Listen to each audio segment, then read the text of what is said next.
Hello everyone! Welcome back po. Ang video po for today is about antidote. Antidote sa iyong anxiety or depression. Ibig sabihin po ng antidote is counteract. Okay? Kasi karamihan sa atin, kapag may nangyayaring hindi maganda sa atin, kapag may nangyayaring kabiguan, is yung kabiguan na yon, yung hindi magandang na-experience natin is itinutuon na lang natin yung ating pansin doon sa nangyari na yon. And dahil sa ginagawa natin yun is lahat ng mga negative, yun na yung naiisip natin. And hindi tayo nagiging aware na kapag yun ang lagi nating iniisip, is naa-attract pa natin yung maraming kabiguan sa buhay. Okay po? Hanggang sa nagkakaroon na tayo ng anxiety, nade-depress na tayo dahil sa yun at yun ang naiisip natin. Lahat is mga negatibo na, okay? Na kumbaga iniisip mo na baka nakalimutan ka na ng ating Creator, na hindi ka na mahal ng ating Creator, na wala nang halaga yung buhay mo dahil sa nangyaring yun. So kumbaga lahat ng mga lumalabas, lahat ng mga nasa isipan natin is nagiging negatibo na. Okay? So yung tingin mo sa buhay is negatibo na rin. At kahit na nga pilit kang umaahon, gumagawa ka ng mga bagay na kung saan is maibalik yung happiness mo, pero parang wala pa rin nangyayari. So the best antidote po sa nangyayari sa'yo, sa mga naiisip mong gano'n na negatibo, is try to do service. Do service po sa iba. Like doing service is hindi lang po ito yung magbibigay ka ng something sa isang tao or sa animals. Like for example, may nakita kang bata, lalo na sa mga bata na nakita mo nagugutom, kailangan ng pagkain at mayroon kang pagkain, bigyan mo po, tulungan mo yung bata na yon or yung isang tao na yon.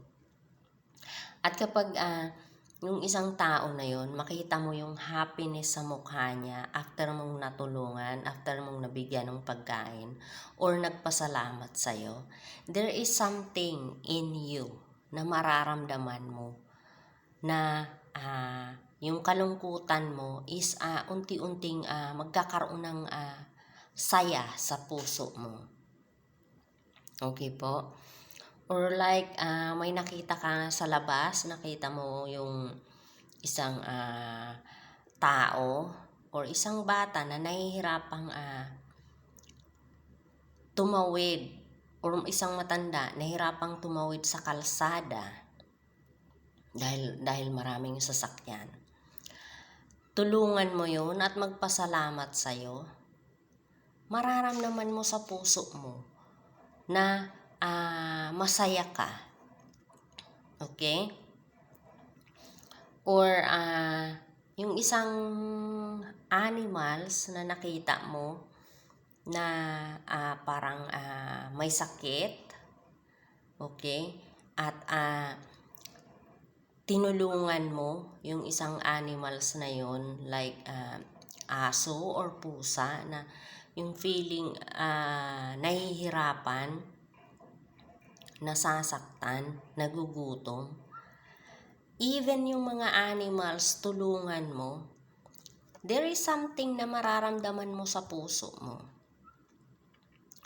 So yung pagtulong po is hindi lang yung something na may maibibigay ka na pagkain, pera, or anything na damit, ganon.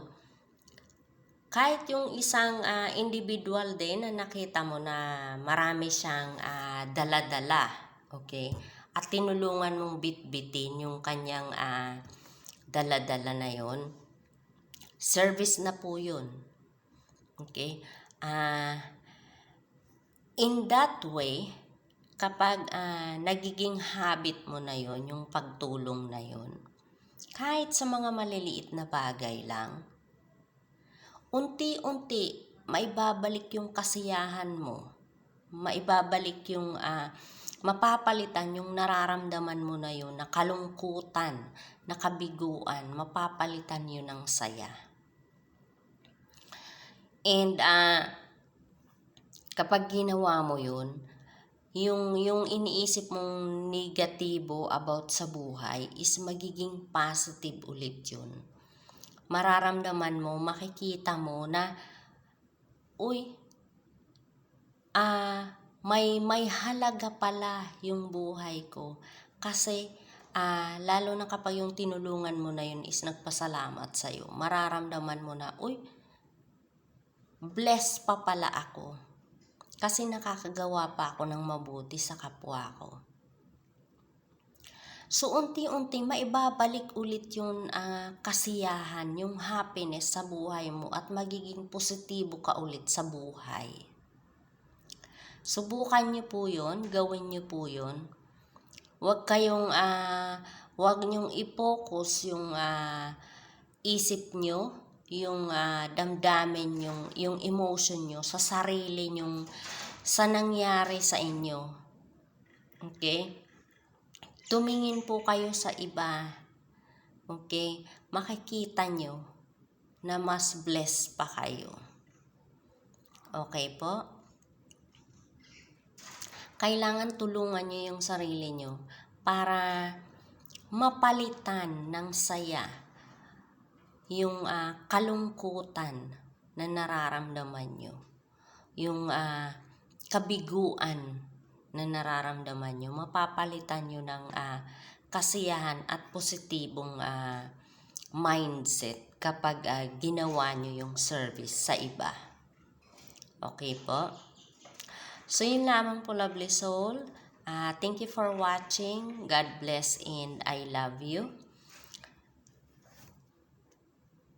I love you. Like, share, and subscribe po. Okay?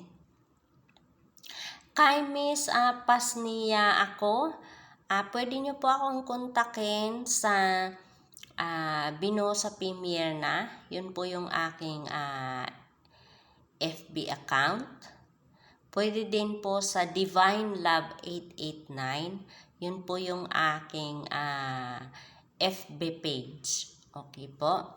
So, yun lamang po. Thank you for watching. God bless and I love you.